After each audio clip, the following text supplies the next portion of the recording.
দর্শকের কথা অনুষ্ঠান নিয়ে আবার আপনাদের সামনে হাজির হলাম। মাঝখানে অনেকদিন গ্যাপ হয়েছে।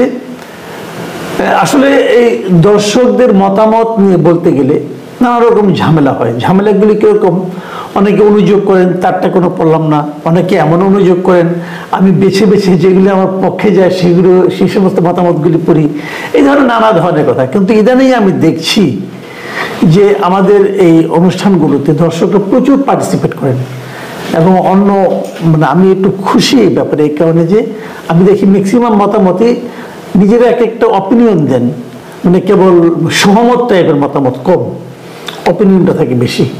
এই জিনিসটা আমার ভালো লাগে এবং আমি নিজেও চাই যে আমরা একটা প্ল্যাটফর্মের মতো গড়ে তুলি যেখানে সবাই এখানে আমরা পার্টিসিপেট করব, সবাই যার যার মতামতগুলি দেবো আমরা, এবং সেখান থেকে আমরা একটা সিদ্ধান্তে পৌঁছবো আমাদের আসলে গন্তব্যটা কোন দিকে। আমরা নিজেদের ভুল স্বীকার করি, আমি তো স্বীকার করি, কারণ আমি অনেক ভুল করি, মানুষ মাত্রই ভুল করে। আমার বিবেচনায় পৃথিবীর কোনো একটা মানুষ আপনি পাবেন না যার সব ভালো, আবার কোনো একটা মানুষ এমনও পাবেন না যার সব খারাপ। কাজেই ভালো মন্দ মিলিয়েই মানুষের চরিত্র, এবং সেখানে সমালোচনা প্রশংসা দুটোই হবে। যাই হোক, ভূমিকার দরকার নেই, আমি চেষ্টা করবো এই অনুষ্ঠানটা নিয়মিত করার জন্য।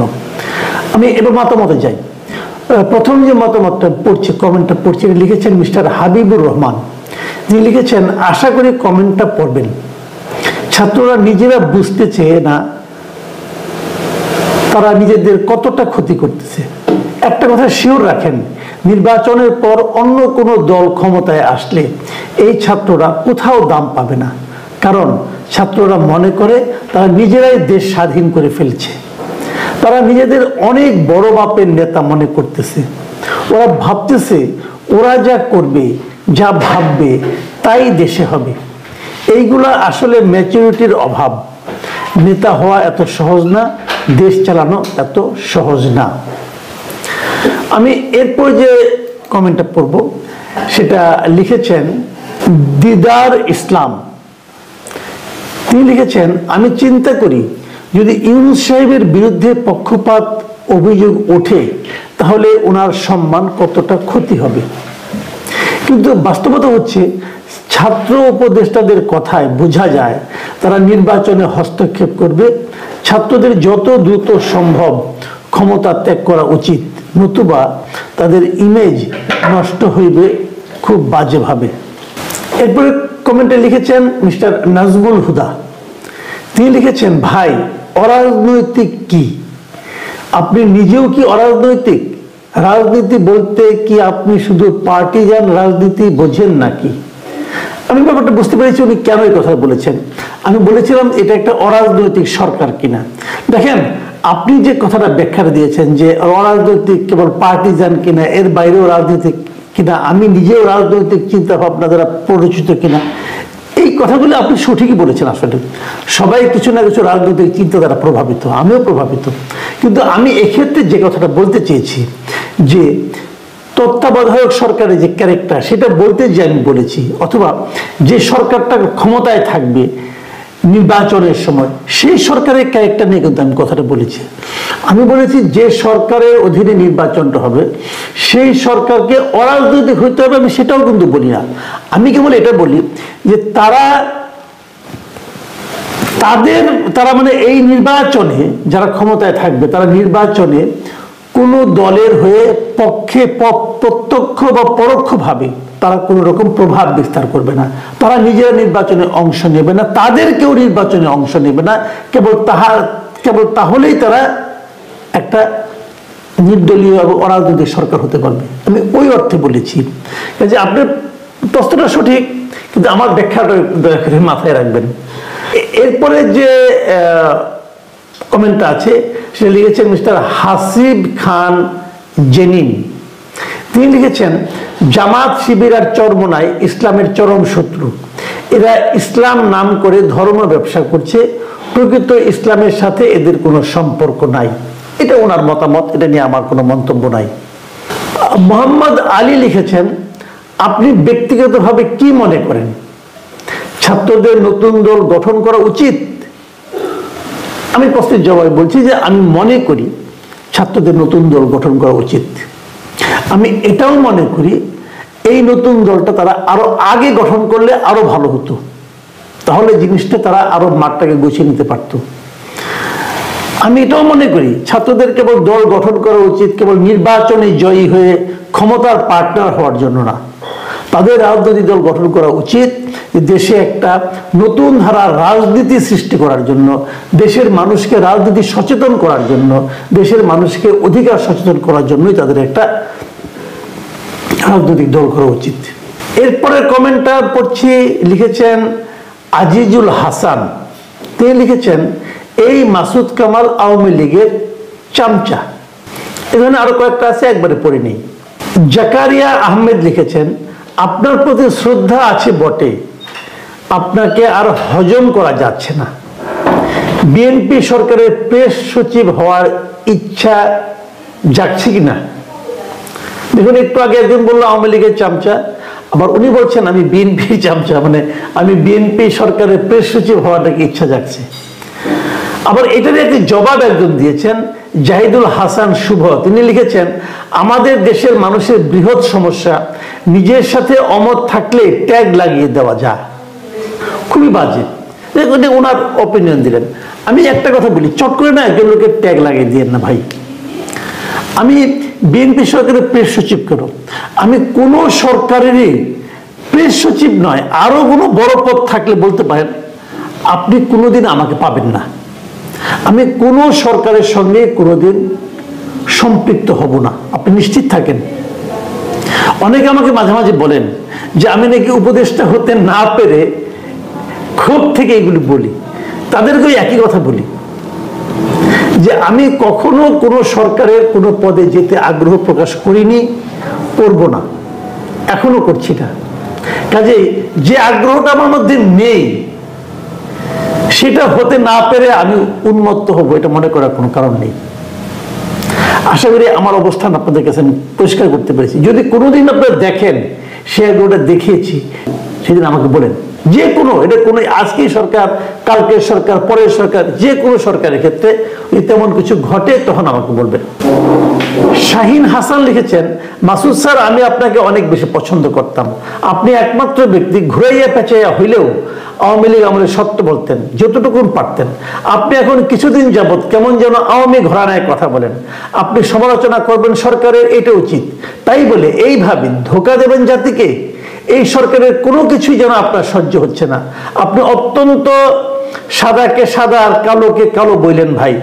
আওয়ামী সরকারের কমপ্লেনগুলো ওনারা এখনো বুঝেন না আর ভাবেন যে ওনারা ফেরেশতা।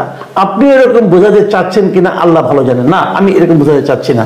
আমি স্পষ্ট করে বলি, আওয়ামী সরকারের সমস্যা ওনারা যদি না বোঝেন এটা ওনাদের সমস্যা। আমি মনে করি আওয়ামী লীগ গত 15 বছর যেভাবে দেশ চালিয়েছে, এত খারাপভাবে, এত জঘন্যভাবে এই দেশ আর কোনো সরকার চালায় নাই। স্পষ্ট অবস্থান আমার। শেখ হাসিনা সরকার বাংলাদেশের ইতিহাসে সবচেয়ে বড় স্বৈরাচারী সরকার ছিল ভাই। আর কি বললে বিশ্বাস করবেন? কিন্তু ঘুরে পেঁচিয়ে ওই সরকারের পক্ষে যাবো কেন? আমি আগের মতোই আছি। আমার খালি একটা ব্যাপার আপনি যেটা আপনারা অনেকে বুঝতে পারেন না, সেটা হলো আমি সবসময় সরকারের সমালোচনা করি। কেন করি? কারণ সরকারের কাছে আমাদের প্রত্যাশাটা বেশি। আজকে যদি জিনিসপত্রের দাম বাড়ে, আমি তো সরকারকে দায়ী করবো, তাই করবো না? কিন্তু সরকারের কাছে আমার কথাগুলো আমি বলি, এবং এই কারণে বলি যাতে সরকার নিজেকে শুধরাই নিতে পারে। এখানে আর কোনো কিছু নাই। আশা করি আমার ব্যাপারে ভুল ধারণা আপনাদের ভাঙবে। পরের যে মন্তব্যটা মতিউর রহমান লিখেছেন, জ্ঞান পাবে মাসুদ কামাল, আপনার অতীত আমরা জানি। দেখেন, আমার অতীত জানা কোনো কঠিন ব্যাপার না, খুব সহজ ব্যাপার। আমাকে জিজ্ঞাসা করলে আমি বলে দেবো। আমার অতীত একদম পরিষ্কার মানে ট্রান্সপারেন্ট আর কি। আমার অতীত যে খুব পবিত্র, আমি যে খুব ভালো মানুষ আমি তা বলছি না। আমার জীবনে অনেক ব্যর্থতা আছে, অনেক সীমাবদ্ধতা আছে, কিন্তু আমার কোনো কিছু গোপন নাই।